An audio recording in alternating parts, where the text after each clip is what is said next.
Bonjour à tous et bienvenue sur Séries et Jeux vidéo. Je ne sais pas si vous vous rappelez le top 10 des séries que j'attendais le plus pour ce début d'année 2019, mais je voulais faire le point ce mois de juillet sur la précision de mes choix et la qualité des séries que j'avais pu vous proposer.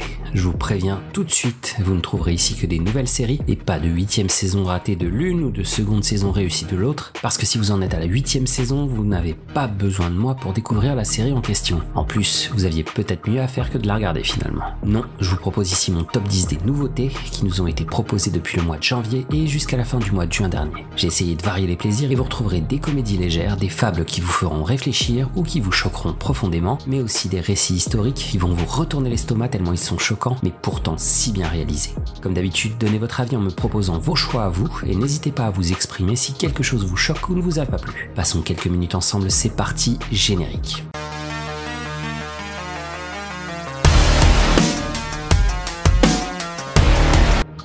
Numéro 10. The Rookie. Star du show est Nathan Fillion, qui interprète le rôle d'un homme qui se découvre un courage bien caché depuis de longues années suite à un braquage de banque. Il quitte donc sa vie bien triste après avoir été plaqué par sa femme et il se dirige vers la ville de rêve de Los Angeles où il se lance le défi d'intégrer le LAPD, les forces de police de la ville californienne. The Rookie n'est pas une série policière comme les autres parce que le profil de John Nolan n'est pas exactement raccord avec toutes les jeunes recrues de la police de Los Angeles. Notre garçon a bien vécu, il a 40 ans et l'intérêt de la série est de voir évoluer ce rookie aussi âgé qu'un flic chevronné aux côtés de jeunes recrues aux dents acérées qui n'ont qu'une volonté en tête, impressionner leurs supérieurs en réalisant des interventions tout aussi folles et dangereuses les unes que les autres. Mais la série nous montre rapidement que Nolan aura avec lui tous les talents qu'il a pu développer au fil des années et qu'il peut encore mettre à l'amende un bon paquet de ces jeunes recrues qui vont vite se casser les dents sur ces interventions qui nécessitaient ceux qui n'ont pas encore, de la bouteille, de la patience, de l'empathie et du discernement. The Rookie est une bonne série tout public qui est l'exemple type de la série Feel Good parce qu'après chaque épisode vous vous sentez diverti, amusé et détendu. N'y cherchez pas la noirceur de The Shield ou de The Wire, mais vous y trouverez quand même des épisodes bien menés avec certains d'entre eux assez prenants avec quelques événements dramatiques. Une bonne série pour se détendre qui a déjà une deuxième saison en route et qui est diffusée en France sur M6 et aux États-Unis sur ABC. Numéro 9. Warrior. Warrior est la série que Bruce Lee aurait produit si les malandrins d'Hollywood ne lui avaient pas volé l'idée pour mettre à sa place David Carradine dans Kung Fu. L'histoire de Hassan était celle qui devait représenter l'arrivée aux États-Unis du maître incontesté des arts martiaux, mais Bruce Lee est mort et sa mémoire restera quand même comme la référence malgré ce triste épisode. Au 19e siècle, la population chinoise continue sa migration sur le territoire américain après avoir aidé à construire les chemins de fer qui ont relié toutes les grandes villes du pays. Dans ces grandes villes, des communautés se sont formées et des Chinatowns sont apparus comme des petits morceaux du pays d'origine de ces travailleurs de force qui étaient employés comme des esclaves. Un peu comme dans Peaky Blinders ou dans Son of Anarchy, des gangs se forment et les luttes d'influence se mettent en place avec les conflits qui deviennent de plus en plus inévitables. Hassan est venu en Amérique pour retrouver sa sœur. Bien évidemment surdoué en kung-fu, il est immédiatement recruté dans un des deux principaux gangs de San Francisco et il va monter les échelons petit à petit pour devenir un des acteurs principaux de l'activité criminelle du quartier. Un peu à l'image d'un Banshee ou des deux références dont j'ai parlé plus tôt, Warrior n'en est qu'à ses débuts et on prévoit déjà la montée en puissance des gangs sur la ville et surtout la prise de pouvoir très rapide par Hassan sur ces gangs avec un fond principalement bon, ce qui impliquera tout un tas de moments de torture morale face à la gestion des bordels de la ville ou à l'exécution inévitable de certains de ses adversaires. Si vous êtes assez vieux pour avoir connu comme moi les films de Bruce Lee, vous y retrouverez tous les codes de l'époque et pour les autres, retrouvez cette série d'action à une époque très peu connue et avec des personnages impitoyables et des situations qui placent les personnages pile sur la ligne jaune qu'ils franchissent toujours largement. Warrior est diffusé en France sur OCS. Numéro 8. Umbrella Academy. On dirait pas comme ça, mais Umbrella Academy a bien été diffusée cette année, même si on pourrait croire qu'elle date d'une autre époque. La série est l'adaptation d'une BD diffusée par Dark Horse Comics. En octobre 1989, 43 enfants naissent au même moment, de manière inexpliquée et leur mère ne montrait aucun signe de grossesse quelques heures avant l'accouchement. Sir Reginald Hargreaves, un riche homme d'affaires, décide d'en adopter 7 et de former l'Umbrella Academy pour les préparer à sauver le monde. Chacun de ces enfants se découvrira rapidement un super pouvoir. Luther, au numéro 1, est un homme à super force et a le physique d'un chimpanzé martien. Diego, au numéro 2, a le talent de lancer des couteaux à tête chercheuse. Allison, au numéro 3, est capable de faire réaliser le moindre de ses souhaits en les prononçant. Klaus, au numéro 4, est capable de voir les morts. Numéro 5, qui n'a pas de prénom, a le pouvoir de voyager dans le temps et l'espace. Ben au numéro 6 est mort il y a quelques années et il avait le pouvoir de faire apparaître des monstres d'une autre dimension. Pour finir, Vanya au numéro 7 est la seule à ne montrer, au moins au départ, aucune capacité spéciale. Ils vont tous éviter l'apocalypse qui peut venir de n'importe où. Au casting, Ellen Page, Mary J. Blige ou Robert Sheehan qui était pour moi la révélation de Misfits il y a quelques années. La série est une énorme surprise tant la qualité des effets spéciaux était au rendez-vous et les pouvoirs de nos personnages toujours complètement hors des codes traditionnels posent des bases pour une histoire toujours surprenante et fortement addictive. L'énorme succès de la série est à la hauteur de ses qualités et même si un ou deux épisodes auraient pu être raccourcis à cause des lenteurs qui sont malheureusement la signature de Netflix ces derniers temps, Umbrella Academy nous a proposé un spectacle de qualité que vous avez tous probablement déjà vu et si ce n'est pas le cas, n'hésitez pas une seconde. Rien que pour assister à la performance de Robert Sheehan en Klaus ou de Aidan Gallagher en numéro 5 qui font monter d'un cran le niveau de l'adaptation avec des scènes d'anthologie et des situations pleines de second degré. Umbrella Academy est une des références de cette année et elle n'est qu'à la 8e place, alors imaginez-vous le niveau des autres séries qui vous attendent dans ce classement. Numéro 7. Love, Death and Robots. David Fincher, qui est à l'origine de Fight Club, et Tim Miller, qui est à l'origine des 2 Deadpool au cinéma, ont lancé il y a 11 ans l'idée de produire une série d'anthologie animée qui était destinée à réinventer le mythique heavy metal de 1981. Les deux idéalistes voulaient faire un truc cool, et autant vous dire que même si la barre était assez haute, ils ont créé un monument de l'animation qui restera pendant de longues années comme un étalon de ce qui peut être fait de bon, de délirant, d'adulte, très adulte, mais terriblement addictif et immersif. Love, Death and Robots est donc une anthologie animée, c'est-à-dire une sorte de recueil de fables animées avec un nombre impressionnant de styles graphiques ou scénaristiques. Les inspirations sont multiples, tout comme les codes graphiques employés. On y retrouve des miettes de toutes les histoires ou les jeux vidéo qui nous ont accompagnés durant les 20 dernières années. Un peu comme Ready Player One l'avait fait de manière plus ou moins subtile, Love, Death and Robots réutilise tout un tas d'univers plus ou moins connus de tous. Du Naruto, du Mass Effect, du Bioshock, du Stargate, Predator, Alien, Dead Space, Avatar, pas le film de Cameron, le dessin animé de Nickelodeon, mais aussi du Disney ou du Pixar. Bref, on trouve de tout pour s'accrocher à un univers, une histoire ou un code graphique selon notre expérience et nos goûts personnels.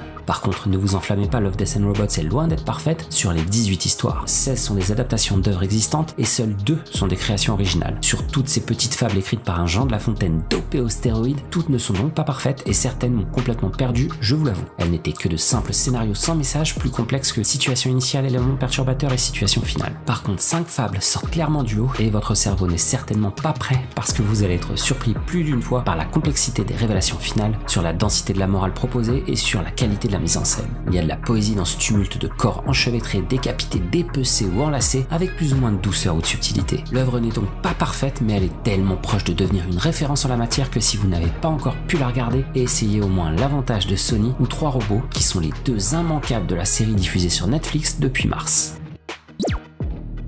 Numéro 6. Euphoria. Diffusée depuis le mois de juin sur HBO et en France sur OCS, Euphoria est une adaptation d'une mini-série israélienne qui date de 2013. Cette série, qui n'est définitivement pas à mettre devant tous les publics, est le récit de l'adolescence de la jeune Rue, qui est interprétée par la talentueuse Zendaya qu'on a vu récemment dans le dernier Spider-Man ou sur Netflix dans la dernière saison de The OA. L'histoire débute à la fin de l'été où notre héroïne, dans tous les sens du terme, vient de sortir d'une cure de désintoxication qui s'était imposée par une violente overdose dont avait été témoin la jeune sœur de Rue. Netflix avait déjà tenté de nous montrer cette nouvelle jeunesse et tous ses débordements dans Elite, dans Sex Education ou dans Baby, mais Euphoria prend toutes ces séries et les renvoie gentiment dans le bac à sable tellement elles paraissent gentilles et toutes droit sorties du monde des bisounours. Les parents qui vont regarder cette série se jetteront par la fenêtre ou construiront un gigantesque donjon pour y jeter leurs enfants jusqu'à ce qu'ils aient atteint l'âge de 40 ans. Les adolescents d'Euphoria se disent je t'aime comme ils changent de chaîne et partagent les images pornographiques d'eux-mêmes comme les enfants des années 80 partageaient les images Panini. Rue l'exprime elle-même en voix off comme elle montre qu'elle est née quand les 2 tours sont tombés le 11 septembre. Je sais que votre génération s'est basée sur des fleurs offertes et la permission accordée de vos parents, mais on est en 2019 et à moins d'être amiche, les photos nues sont la devise de l'amour. Arrêtez de nous faire honte, cette honte revient à tous ces mecs qui créent des dossiers bien protégés par mot de passe pour y planquer des photos de jeunes filles qui posent nues. Il y a un message derrière les images profondément choquantes de cette série et se limiter à une vue simpliste et basique de ces corps qui s'enchevêtrent dans les soirées folles de l'Amérique d'aujourd'hui serait commettre une grosse erreur. Euphoria est à la télé ce que les réseaux sociaux sont à internet. Une image soit bien trop violente et choquante pour attirer les regards, soit bien trop belle et retouchée pour assurer les yeux les plus tendres. Quand on regarde donc internet via Twitter ou Instagram, on ne voit qu'une facette d'une réalité qui nous éloigne de la vraie vie. Une vie où des jeunes souffrent et cherchent à donner une image soit très propre pour rassurer, soit plus sale pour choquer tout en essayant de bien cacher derrière ces paravents leur vraie nature qui les ferait passer pour des victimes potentielles d'autres jeunes qui se cachent derrière les mêmes paravents. La rencontre entre la fragile Rue, qui est finalement la moins tordue, et la douce Jule, qui est devenue officiellement femme depuis très peu de temps, est un moment de bonheur dans ce monde de brutes où les capitaines de l'équipe de foot balancent entre hétérosexualité de façade et homosexualité refoulée, où les filles ne regardent le porno que pour en comprendre les codes et les appliquer face à des garçons de plus en plus exigeants, même s'ils sont encore totalement incompétents, et où d'autres filles se découvrent des talents dans les sites érotiques alors que dans leur lycée, elles sont l'image même de leur honte physique. Dans Euphoria, tout est extrême, mais petit à petit des doses microscopiques de réflexion sont lancées pour nous faire réfléchir sur les travers qui commencent à pourrir les rapports humains. Encore une fable, mais celle-là, elle ne passera pas pour une belle histoire si un jeune esprit venait à mettre les yeux dessus. Numéro 5. Good Omens. Selon Neil Gaiman et Terry Pratchett, deux piliers de l'univers imaginaire de notre époque, Dieu joue au poker dans une chambre noire avec des cartes blanches pour des enjeux infinis et face à une banque qui refuse d'expliquer les règles et qui n'arrête pas de sourire. Les deux héros de Good Omens sont deux entités célestes dont on suit l'aventure sur près de 6000 ans en partant du Jardin d'Éden jusqu'à notre époque actuelle. D'un côté, Aziraphale est un ange qui a deux activités principales, la découverte des richesses culinaires du monde d'un côté et la collection d'œuvres littéraires de l'autre. Il est profondément bon et généreux, ce qui va entraîner quelques mauvais choix qui auront des conséquences assez catastrophiques sur sa carrière. De l'autre côté, Rampa est un démon, ou plutôt un ange trébuché, qui a une vision assez pragmatique de son travail et s'est tiré sur toutes les ficelles pour arriver là où il veut, tout en essayant d'éviter les problèmes aussi bien que possible. C'est lui le serpent qui a tenté Ève dans le Jardin d'Éden, d'où son nom Rampa, et c'est à lui qu'est attribuée la mission ultime d'apporter sur Terre le fils de Satan, à savoir l'Antéchrist, pour le placer dans la famille d'un ambassadeur américain en Angleterre. Le point de départ de l'histoire est donc ce simple échange de bébés qui était destiné à placer l'Antéchrist dans une famille proche du pouvoir et capable de voyager dans le monde entier. Le seul problème, c'est que cet échange se déroulera d'une manière catastrophique et l'Antéchrist va être perdu pendant 11 longues années jusqu'à l'approche de l'apocalypse. Aziraphale et Rampa travaillent pendant ce temps en bonne intelligence et se donnent des coups de main pour maintenir la balance entre le bien et le mal sans que leur patron, à savoir Gabriel du côté du paradis, qui est interprété par John Hamm, connu pour sa participation dans Sucker Punch au cinéma ou Mad Men à la télévision. Du côté des enfers, c'est Belzébuth, qui est interprété par Anna Maxwell Martin, une actrice britannique qui a joué au cinéma dans Philomena. La série n'est pas complètement parfaite et il lui manque 1 ou 2 épisodes pour approcher du niveau atteint par le roman de Gaiman et Pratchett. Parodie de la malédiction et inspiré du Juif de Malte et de Just William, le livre était à l'origine intitulé William l'Antéchrist. Vous avez une idée de qui était aux commandes, de quelle référence l'histoire est tirée? Ajoutons à ça la participation de David Tennant, qui interprète Rampa, et Michael Sheen, qui joue un Aziraphale de haut niveau, et vous commencez à voir que je ne vous parle pas du dernier épisode de Joséphine Ange Gardien, mais d'une des plus grosses réussites de cette année, et enfin une série que peut proposer fièrement Prime Video. Allez-y, jetez un œil si vous ne l'avez pas encore regardé, et dites-moi ce que vous en avez pensé. Numéro 4. Doom Patrol. Après les adolescents à problème, les anges et les démons qui s'allient pour le bien de l'humanité, et les flics qui se découvrent une vocation tardive, je n'allais pas me limiter à une seule série de super-héros quand même. Si Umbrella Academy se situait déjà assez loin des codes du genre, Doom Patrol prend tous ces codes et les balance dans un bon gros shaker pour les mixer et les balancer dans l'évier. Cliff, Larry, Jane, Rita et Cyborg sont chez DC ce qui ressemble le plus aux 4 Fantastiques de Marvel. Mais la seule vraie ressemblance avec le groupe de Mr Fantastic, c'est les pouvoirs, parce qu'en ce qui concerne les personnages, il n'y a absolument aucun point commun. Cliff était pilote de NASCAR et avait pour habitude de coucher avec la nounou de sa fille. Il est victime d'un accident et le docteur Niles Calder prend la décision de le sauver en récupérant sa tête pour la placer sur un corps entièrement robotique. Larry était pilote dans l'armée de l'air américaine dans les années 50, avec une homosexualité bien dissimulée pour protéger sa carrière, mais il est lui aussi victime d'un accident qui le force à cohabiter dans son corps avec une entité extraterrestre faite d'énergie incapable de communiquer avec lui.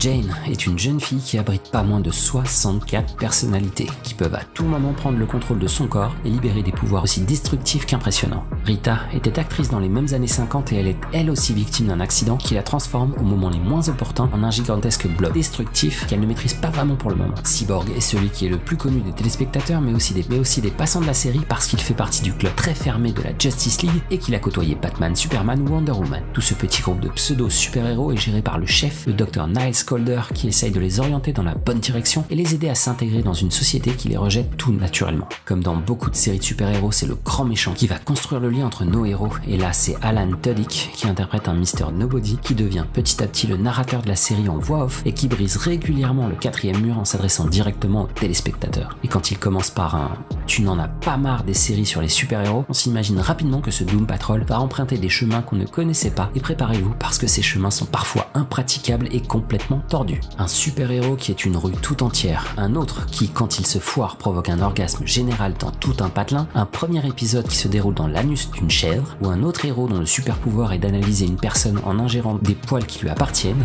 et qui peuvent venir des endroits les plus sombres, Doom Patrol est à la fois complètement folle, mais toujours bien écrite et jamais mal réalisée. Tous les personnages ont une faille plus ou moins profonde, mais ils apportent tous leur assistance à la sauvegarde de l'humanité tout entière. Et ce grand méchant est lui aussi à l'opposé des grands vilains qu'on peut voir dans les comics. Il est tout puissant, mais il a quand même été rejeté par le grand gang des super vilains. Il cherche donc sa némésis et va aider pour ça à la formation de ce groupe de super-héros qui n'auraient même pas dû sortir de chez eux tellement ils sont instables et dangereux, et même s'ils veulent toujours faire le bien. C'est drôle, c'est tordu, c'est incroyablement bien écrit et réalisé, et on passe toujours un moment mémorable à découvrir quelle sera la prochaine folie qui sera imaginée par les showrunners. Doom Patrol est diffusé sur DC Universe depuis février et fera partie de l'offre de lancement de la chaîne HBO Max au printemps prochain, et une saison 2 est déjà en préparation. Numéro 3. Poupée russe. Le ressort de la série créée par Natasha Lyonne, dirigée par Leslie Headland et produite par Amy Poehler, est de revivre encore et encore la même soirée, avec comme reboot à chaque fois une mort violente et sans pitié. À chaque mort, Nadia repart donc dans ses toilettes, en plein milieu de sa soirée d'anniversaire organisée par ses deux amis, complètement timbrés. Disponible depuis le 1er février sur Netflix, cette série est clairement inspirée du film Un jour sans fin avec Bill Murray. Mais attention, là où Un jour sans fin essayait de sauver un peu les apparences, Russian Doll est capable de toutes les folies pour bien nous faire comprendre que la vie à New York aujourd'hui peut se terminer dans un caniveau ou avec des objets étranges accrochés à des endroits encore plus étranges. La série de Natasha Lyonne est à des millions de kilomètres de punxsutawney et les soirées de Nadia sont teintées d'alcool, de drogue et de blagues pas vraiment politiquement correctes. L'histoire est compliquée mais elle est toujours drôle, elle nous retourne le cerveau mais elle est pleine de poésie, elle s'empile comme des poupées russes et se construit à la manière des fables de l'ancien temps. Une histoire pleine d'humour mais toujours acide à souhait, où chaque situation est une attaque contre les travers de l'être humain et où les moments drôles comme décalés ne servent pas qu'à nous divertir mais aussi à nous faire réfléchir sur ces choix qu'on fait tous les jours et qui implique un peu plus que notre propre bien-être. Natasha Lyonne réalise une performance de haut niveau, comme elle le fait depuis des années dans Orange is the New Black. Son personnage de misanthrope antisocial se heurte à toutes les conséquences de ses décisions, et parfois ça fait mal, mais un peu d'autocritique ne fait jamais vraiment de mal, et choisir de se sacrifier pour l'autre s'impose aussi parfois. D'après moi, Poupée russe est un rendez-vous incontournable de cette année, et le mélange comédie drôle et acide la place donc en toute logique sur le podium de ce top. Numéro 2. Dans leur regard. On entre dans le dur de ce classement avec la seconde place qui est attribuée à une adaptation d'un événement historique qui s'est déroulé dans la nuit du 19 avril 1989 à New York, en plein milieu de Central Park. Une femme réalise son jogging quotidien à la nuit tombée dans les allées du parc. De l'autre côté, un groupe de jeunes se retrouve dans le même parc pour passer ensemble un bon moment du fait du début des vacances du lendemain. Ce groupe d'une dizaine de personnes au départ grandit petit à petit en agrégeant des gamins croisés au hasard des rues qui mènent au parc. Ensuite, les dérives de certains et l'effet de foule entraînent un certain nombre de débordements dans les allées avec l'agression d'un vieil homme ou d'un couple qui se baladait à vélo. La joggeuse est violemment agressée de son côté, frappée à la tête, violée et laissée pour morte derrière les arbres du parc. Elle est retrouvée 4 heures plus tard dans un état catastrophique et restera dans le coma pendant plus de 2 semaines avec à l'issue des séquelles qui détruiront sa vie future. De l'autre côté, bien sûr, les forces de police sont envoyées pour endiguer cette vague de violence et de délinquance dans les allées d'un parc pourtant réputé très calme normalement. Le contexte de l'époque aux États-Unis et surtout à New York est plus qu'explosif parce que la ville sort d'une série d'événements qui ont cristallisé les tensions entre les différentes communautés et qui ont transformé la ville, selon Al Sharpton, en la capitale des violences raciales. La Grande Pomme était déjà une bombe à retardement, mais cette série d'événements au même endroit va terminer de cristalliser les tensions et mettre le feu aux poudres entre une communauté blanche aisée et une communauté afro-américaine touchée par la crise et qui va servir dans cet épisode de bouc émissaire au drame de la gigantesque New York. Dans le groupe de jeunes qui s'étaient retrouvés dans le parc, 5 jeunes sont interpellés ce soir-là pour des raisons assez douteuses et dans des conditions tout aussi choquantes. Ajoutez à ça l'approche d'élections locales et une pression attisée par la presse et les enquêteurs qui reçoivent pour instruction de trouver quoi qu'il en coûte un responsable à cette agression sexuelle d'une pauvre blanche dans ce petit bout de paradis pour les populations riches de la ville. Les 5 gamins, quasiment tous mineurs, sont donc interrogés en l'absence de leurs parents pendant des heures et ils sont travaillés pour dire tout ce qui permettra de les utiliser les uns contre les autres pour les mettre derrière les barreaux. Voilà ce qu'est donc le point de départ de cette aventure qui nous raconte ces événements via différents axes de vue et à différents moments de l'affaire pour bien nous faire comprendre les actes choquants, les décisions hasardeuses et les conséquences qui en résultent pour ces pauvres gamins dont la vie aura littéralement été ruinée par le système pour protéger ce même système sur le point de sombrer dans la guerre civile. On a mal au ventre à chacun de ces 5 épisodes et on ressent clairement la souffrance et l'incompréhension de ces pauvres gosses qui pensaient qu'en disant simplement la vérité, ils allaient pouvoir rentrer chez eux comme leurs parents leur avaient appris pendant toute leur enfance. La série est extrêmement bien réalisée et les acteurs nous proposent malgré leur jeune âge une performance de très haut niveau. On souffre avec eux au fil des années et on espère à chaque fois qu'un miracle va survenir pour remettre la vérité au centre de l'affaire, mais on se rend vite compte que pour la justice américaine, la vérité n'est pas la priorité et bien trop souvent c'est l'impact politique ou sociétal d'une enquête qui prend le dessus aux dépens des grands principes de la justice. Disponible depuis le mois de mai de cette année, Dans leur regard est une des plus grosses claques visuelles et scénaristiques du début de 2019, qui vous retournera l'estomac avec le talent d'un virtuose de la chirurgie gastrique. Numéro 1. Tchernobyl. Je vous parlais il y a quelques instants de séries qui vous retournent l'estomac. Avec Tchernobyl, c'est un véritable cataclysme qui vous attend au niveau des sentiments et des réactions physiques. La série nous relate les événements qui se sont déroulés le 26 avril 1986 à la centrale nucléaire de Tchernobyl en Ukraine, alors province de l'URSS. Le premier épisode se déroule 1 seconde après l'explosion qui vient de survenir dans le réacteur numéro 4 de la centrale et qui va entraîner une série de catastrophes qui vont plonger d'abord la ville voisine de Pripyat dans le chaos, mais qui va aussi toucher une zone bien plus impressionnante en s'étendant sur une partie de l'Europe de l'Est et du Nord. Difficile à regarder pour différentes raisons, Tchernobyl n'en est pas moins une véritable œuvre d'art historique et dramatique sur tous les points de vue. En termes de réalisme et d'exactitude historique d'abord, malgré les cris d'orfraie de la Russie qui revendique un compte d'une petite trentaine de victimes directes de la catastrophe encore aujourd'hui, la série d'HBO nous présente dans les détails les plus sordides et terrifiants la série de choix catastrophiques et de malchance déprimantes qui ont pu mener à cette catastrophe humaine et sanitaire sur plusieurs années. En termes de jeu d'acteurs ensuite, même si le choix de la langue qui est toujours en anglais sans ajout d'accent russe théâtraux peut paraître étrange au départ, tous les acteurs et en premier lieu Jared Harris qui interprète le pauvre Valery Legasov qui ne peut qu'essayer d'endiguer la catastrophe plus que la résoudre, sa performance est tout bonnement hallucinante de précision et de justesse, à la limite entre la volonté de bien faire et le résignement devant un rouleau compresseur nucléaire qui semble littéralement inarrêtable. La mise en scène et la photo ensuite nous présentent des situations d'une froideur terrifiante qui font face à la candeur et l'insouciance des habitants de la ville de Pripyat, avec comme exemple le plus parlant celui du pont de la mort qui nous montre comment tous les habitants qui se sont rassemblés pour observer la scène sont tous décédés quelques mois ou années plus tard des conséquences de l'exposition aux radiations. Pour finir, d'un point de vue dramatique et pour l'impact sentimental de la série, j'ai personnellement eu mal au ventre à chaque moment où un homme ou un groupe d'hommes se lançait pour tenter de sauver la population avec les premiers techniciens qui sont envoyés au cœur de la centrale pour rétablir les pompes à eau avec l'équivalent d'un compteur Gégère qui hurle dans tous les sens, avec des hélicoptères qui sont lancés au-dessus du réacteur pour jeter des tonnes de sable pour stopper la réaction en chaîne tout en sachant que c'est la mort qui les attend, ou les mineurs qui sont envoyés sur place pour construire une structure en béton sous le réacteur encore en fusion pour l'empêcher de creuser jusqu'au centre de la Terre.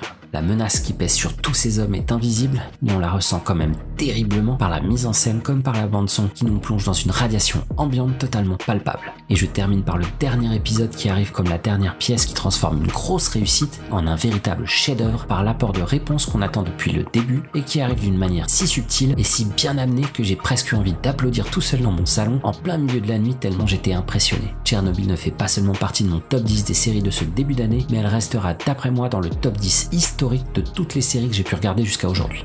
Ce début d'année 2019 est déjà de très haut niveau, mais la suite qui arrive et qui est déjà annoncée sur toutes les chaînes s'annonce elle aussi de grande qualité. Je suis certain que vous avez votre propre top et qu'à chaque fois que j'annonçais une série, vous attendiez la trouvaille que vous avez découverte et que personne ne connaît selon vous. C'est l'endroit où le moment de nous la faire découvrir et je vous dirai si j'ai pu la voir, ce que j'en ai pensé et pourquoi elle n'est pas dans ce top 10. Comme vous pouvez vous y attendre, la suite logique c'est le top 10 des séries les plus attendues d'ici la fin de l'année et j'ai déjà une idée de mon classement que je vous proposerai tout de suite après ma critique de The Boys qui sort le 26 juillet. sur Amazon Prime. Comme d'habitude, vous savez ce que vous avez à faire. Je vous rappelle quand même que si vous êtes curieux de l'actualité, vous pouvez me suivre sur Twitter où je poste tous les jours des news sur les séries et sur mes jeux vidéo favoris. Passez aussi me voir sur Instagram où je poste là aussi des stories bien travaillées graphiquement sur la même actualité mais de manière un peu plus ludique. On se retrouve donc rapidement pour tout un tas de vidéos d'actualité et comme d'habitude, portez-vous bien, regardez des séries, jouez à volonté et je vous dis à très bientôt sur séries et jeux vidéo.